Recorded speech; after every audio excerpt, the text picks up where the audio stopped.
can't even tell you how much I've been faffing around with this setup today. It's just, I don't know. I don't think it's working today, but it's all right. We've got, you know, anything's better if you stick fairy lights on it. Today I thought I would talk about how I found work in the charity sector, because I know that's something that a lot of people are interested in. And what I wanted to share was 3 very different experiences that I've had that I think all share very different routes and ways of getting in. And I hope this is interesting. It's not something that I really talk about. Actually, that's a lie. I talk about charity sector work all the time, but I don't really talk about how to get into it, and I really hope there are things that other people can take away from this. Before I say yes another word though, I feel like it's really important when making videos like this to do a disclaimer, and I think it's important to acknowledge your privilege. So whilst I am disabled and there are a heck of a lot of barriers in that sense, we do have to acknowledge that I'm white, I'm cisgender, I've had a good education, I went to university, and I didn't acquire my chronic illness until later in life, so I do have qualifications and I do have some work experience. So I think it's really important to acknowledge that whilst there have been barriers in many ways, I've also been really fortunate in other ways. I will also link a blog post down below which goes into my kind of career progress so far, and my move from being employed to being self-employed in more depth. You can read about that in the link below. But in a nutshell, I am a writer and a blogger. But I also work in the charity sector. I've worked in the sector pretty much since I graduated, or I finished my education in 2017. I've done various different job roles, but most of it is kind of related to online communities, social media, content creation, and it's something that I really enjoy and I find a lot of purpose in. So the real question is, how did I break into the charity sector to start with? And to be honest, this is my most typical of all the things I'm going to share today. This was the most typical route, I suppose. So as I mentioned, I finished my education in 2017, and as somebody with a chronic illness, I was really stuck as to what would come next. I knew that I was capable of work in some capacity. I knew that I wanted to have a career, but I knew that because of my illness and my symptoms that I just wasn't capable of working full-time, like 9 to 5, 5 days a week. I wouldn't be able to commute to go and work in an office, and yeah, that just wasn't accessible to me. So I was really stuck as to where to find jobs to start with, let alone jobs that I actually wanted.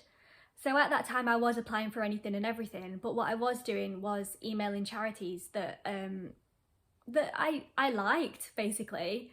I was sending out kind of outreach emails to charities to see if they had any work available, anything they could recommend, just any heads up that might help me to kind of stick a foot in somewhere or other. So as you might imagine, I'm emailing all these charities and they're coming back to me and they're saying, thank you so much for getting in touch, but no, nope, it's not happening. But the first kind of positive response I got, I'm not going to name the charities in this video, but this was a very big, well-known disability charity in the UK. And I still think it was just good fortune that this opportunity cropped up at the right time. They were just about to start advertising for an intern for one of their services that they offer, shall we say. So it was a 3-month internship. The person I spoke to sent me the job description, and when I clicked on that job description, I actually couldn't believe my luck, because I read it and I was like, this is me, this is what I want to be doing, this job is mine. They had a very kind of typical recruitment process. So I applied for the job, I did a cover letter, I think I sent my CV, and then I had an interview with 2 members of the team, and I was very fortunate and I got that job, and I started that job in October 2017. Now, that was only ever meant to be a 3-month internship, and in my head I was kind of thinking there's no real way that this is going to turn into something more, because they had an ongoing cycle of interns, and a full-time job had never really cropped up for any of them. But I was very, very lucky. I was part of a really lovely team, and that team is something I think about a lot, because it really transformed my kind of perceptions of what it meant to be a chronically ill person in work. I was in a really lovely supportive team, I was doing work that I mostly enjoyed, and it was a really positive first experience of work, and something that I feel really lucky to have had. When halfway through my internship the conversation came up about a permanent role, I of course jumped at it. I couldn't sign up fast enough, so following those 3 months, I did another 3 months as an intern while it was all being sorted out. So I did do 6 months as an intern, and then I started my full-time role. It was in the same department but in a more senior capacity, I got to recruit the next interns, which was the coolest thing ever. I will say that with my chronic illness, I did negotiate with both the internship and the position actually. So the internship was 28 hours a week, and with my current state of health, that was a lot, and I almost turned it down because I didn't think I was capable of that. But as I mentioned, I was in a really understanding and supportive team. We all helped each other out. And it was originally meant to be 4 days a week, but after a conversation I decided to do 5 days a week so that I had fewer hours per day, which made it slightly easier to manage. And in my full-time position I actually switched to doing 3 full days a week. I was with that charity for almost 3 years. The opportunity then came up for a position at another charity, and this charity was one which was very close to my heart, and the position immediately spiked my interest, if that's the right phrase. And I read the job description and I knew that I wanted to apply for that job. The reason I wanted to share this experience was because that was a much smaller charity, so their recruitment process was a bit more informal. I again did a cover letter and a CV, and I had a telephone interview with 2 members of staff, but it felt much less rigorous, I suppose, than my previous why can't I talk today? It felt much less rigorous than my previous experience. I can do words. What was notable about this experience was, as I mentioned, it was a smaller charity and it was one that was close to my heart, and it was actually one that I had volunteered and fundraised for in a personal capacity long before this job opportunity came up. And the reason I mention that is because when I did get through to the interview stage, everybody knew my name already. And that was, as you can imagine, a massive leg up. So I'd worked with so many different people in that charity already, and they already had a good understanding of what I could do and my skill set, I suppose, which is a massive bonus in that kind of environment, especially because charity jobs can be so competitive, especially ones that are flexible. So whilst I don't like to advocate working for free or volunteering in place of paid employment, especially as a disabled person, I do think that my experiences there showed that it is really valuable if you can put some time in before even the opportunity of a job crops up. Because if they know your name and they have a perception of you already, that can be the thing that sets you apart. And that's what happened with me. So I secured that job and started work there in, I want to say, March 2019. I left that role in December 2019. We're not even going to go into it too much. As I mentioned, it's a charity that's doing brilliant work, but it wasn't the best working environment. There were a lot of issues. I don't even know how to phrase it. It wasn't a very positive experience. I enjoyed the work and I appreciate the charity, but it wasn't a positive experience and I needed to get out of it. So it was actually around this time last year, December 2019, where I found myself really in this, I felt quite torn between worlds. And again, I'm going to say it one more time, there's more details about that in the blog post. But what happened there was I was about to accept a freelance job that I didn't really want in order to get out of the charity job, which was basically destroying me and my mental health and my physical health. So that was a really fun situation. And that brings us on to what happened with the third and final charity I'm going to talk about today, because my pathway into securing that job was something that I've never experienced before. It probably would have never crossed my mind that this was even an option, and I hope by sharing it other people realise that this might be an option for them. I'm just trying to think of the timeline about how all of this came about. So I think it was while I was doing freelance work for another organisation. I was doing research into a freelance piece and I found a charity, quite a small charity still, that really resonated with me. And since that point, I'd kind of been informally keeping an eye on their work because I knew they were somebody that I would like to work with or volunteer with or do something with in the future.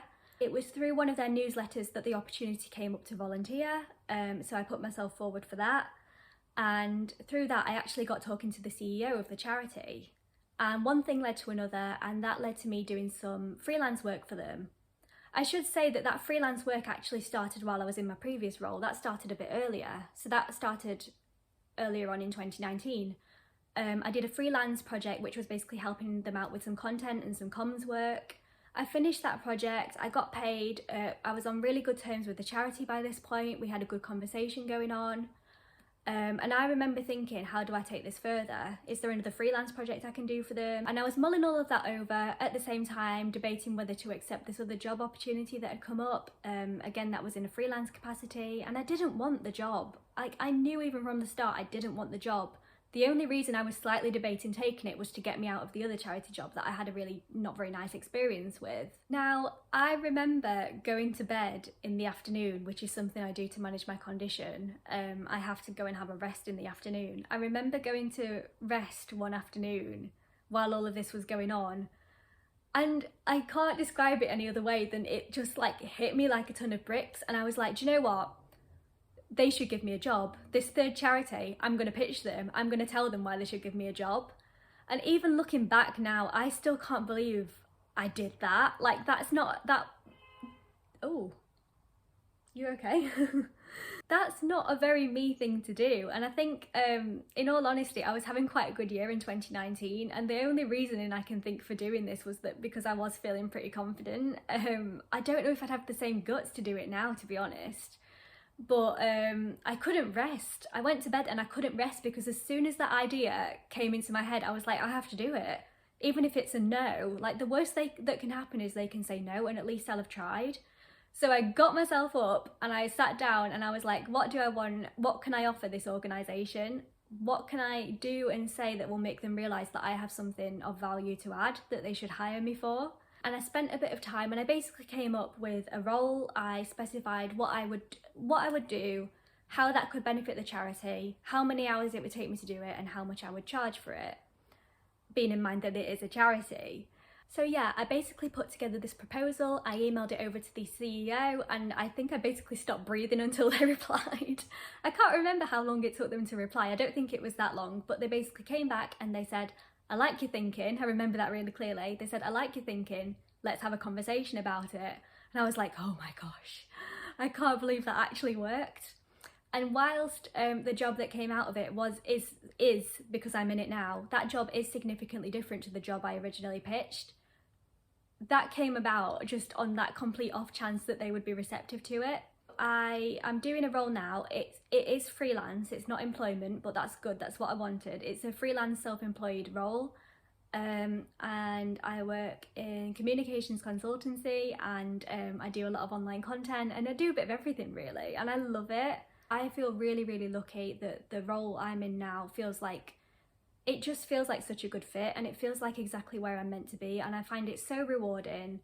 I love that I'm a part of a charity that resonates so much with me. In talking about that experience, we do have to acknowledge that the chances of somebody saying yes is such a rarity. Like, if you are going to pitch a job, if you're going to approach everybody, I think we all know that the answer is going to be a resounding no, or you're not going to get any response at all so many times. That is important to acknowledge. But I'm personally really glad that I took the chance, because if I hadn't taken that chance and if I hadn't found the guts to just put myself out there and pitch, I wouldn't be in this position now, where I've been working for this charity for coming up to 12 months, without going too much into my job role. Like, it's a charity that's changing people's lives, and it's dealing with a subject that's so close to home, and I love it. I find it really rewarding.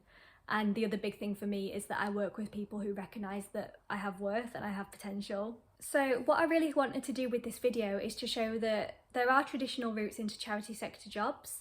There are slightly more informal routes into charity sector jobs where having worked with the charity beforehand can give you a really big leg up. And it might be that there are charities that resonate with you who might be waiting for somebody like you. They might not have it at the forefront of their mind yet, but if you have skills to offer and their cause resonates with you, it might be that they could benefit from having you on board, and a job could come out of that as well. So my advice to anybody in that situation who's thinking about approaching a charity is basically to really think about the skill set you have and what you can offer, why that specific charity needs it and why it needs to be you rather than anybody else who offers it, and just give them a really thorough proposal. Give them so many reasons to be like, yes, yes, yes, yes, yes.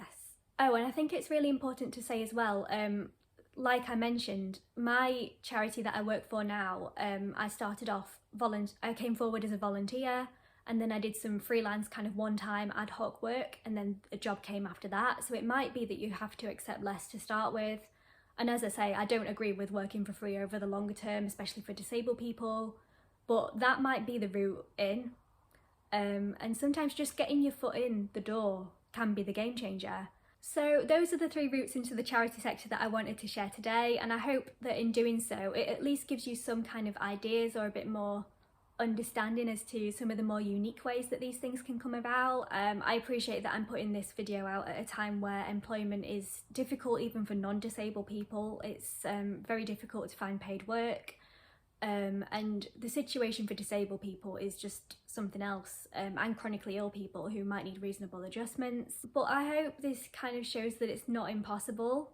I really appreciate that it's so difficult, and it took a heck of a lot of fighting on my part, to be honest, but it's not impossible to kind of carve out a career for yourself and find something that works for you and something that really aligns with what you want to do. I just hope that you have self-belief, because I really believe that we all have something to offer. We all have such valuable skills that other organisations can benefit from, so don't play that down.